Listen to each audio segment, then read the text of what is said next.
Doutor Felipe, boa tarde. Boa tarde, Carlos. Tudo bem?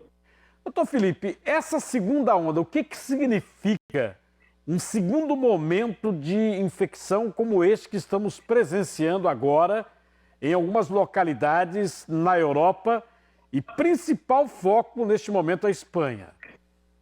A Espanha, nessa época de verão europeu, é onde tem a maior procura pelas praias. Então, a cidade é um país que tem uma estrutura de turismo fortíssimo no verão.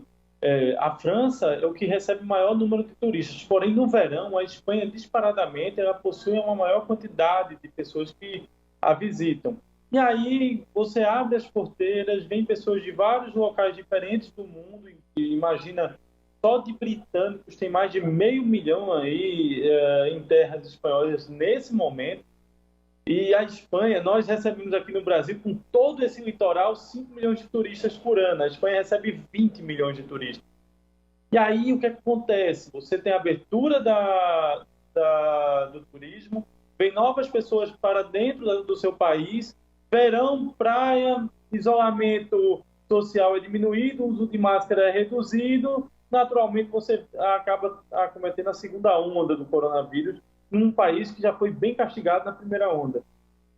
Doutor Felipe, uma situação é que todo mundo pensa nesse momento e que é preocupante. Por quê? Quando fala-se em segunda onda, muitas pessoas pensam o seguinte: eu peguei, posso pegar de novo.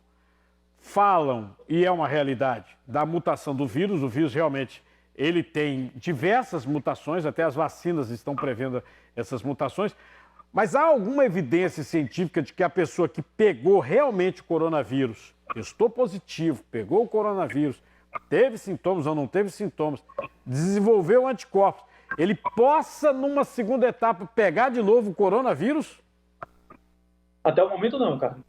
Tudo que tem se mostrado agora é que quem apresentou a infecção pelo coronavírus gerou a imunidade permanente até o momento. Lembrar que é uma doença que tem 7 meses de idade, uma doença que começou no dia 30 de dezembro. Então é muito precoce ainda para cravar, mas as informações que tem, a característica do vírus, a sua similaridade com outras famílias virais, mostram que quando você dispõe de uma primeira infecção, a defesa, pelo menos por enquanto, os sinais mostram ser permanente.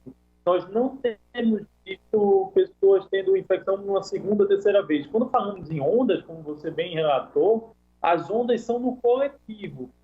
São aquelas pessoas que não tiveram na primeira onda e acabam estando para a segunda onda, numa terceira onda. Ou seja, o que acontece? A retomada das atividades. Ao se diminuir o processo de restrição, ao se diminuir o lockdown, ao se diminuir o bloqueio comparado com o primeiro.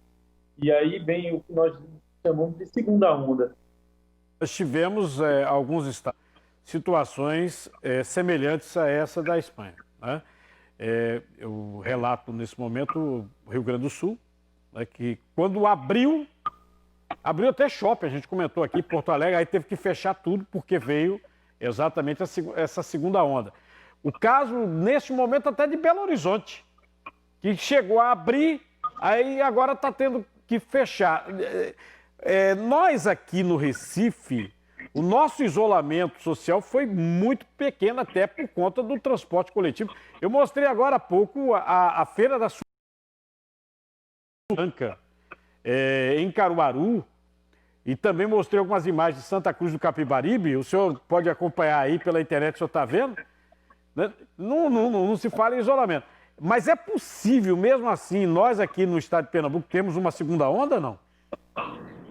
Olha, a primeira onda aqui em Pernambuco foi muito dolorosa, foi muito impactante. Nós sofremos bastante, independente de quem estava na linha de frente ou não. Nós sabemos os números que Pernambuco tem. Nós sabemos a dificuldade que tinha de testes no começo. Então, foram muito mais de 80 mil casos. Nós realmente tivemos um número absurdo de casos. A nossa diferença para a maioria dos estados é que tivemos tempo de adaptarmos e ter uma estrutura hospitalar para absorver esse impacto, tanto no privado como no público. Nós somos um estado que, historicamente, temos uma rede de saúde muito ampla, com suas dificuldades, com suas defasagens, como todo o país, mas com uma expansão, uma capacidade de crescer muito grande. E a nossa adaptação foi muito forte. E você fala bem, nosso isolamento foi de ambiente privado específico, como shopping.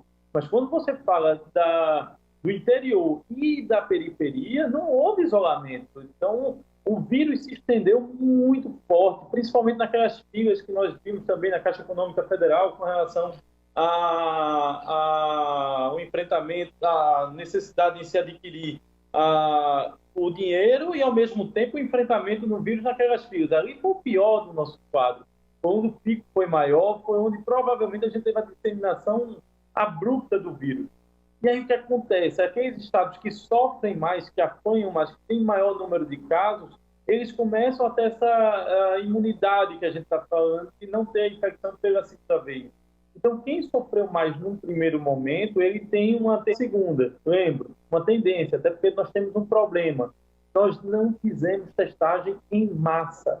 Nós não temos a real situação do que aconteceu em Pernambuco. Provavelmente nós tivemos muito mais do que os casos hoje.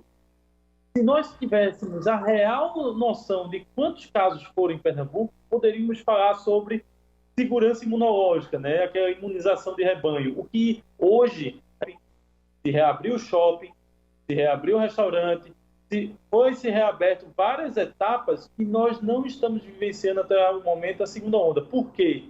A reabertura nesses locais foi muito bem controlada.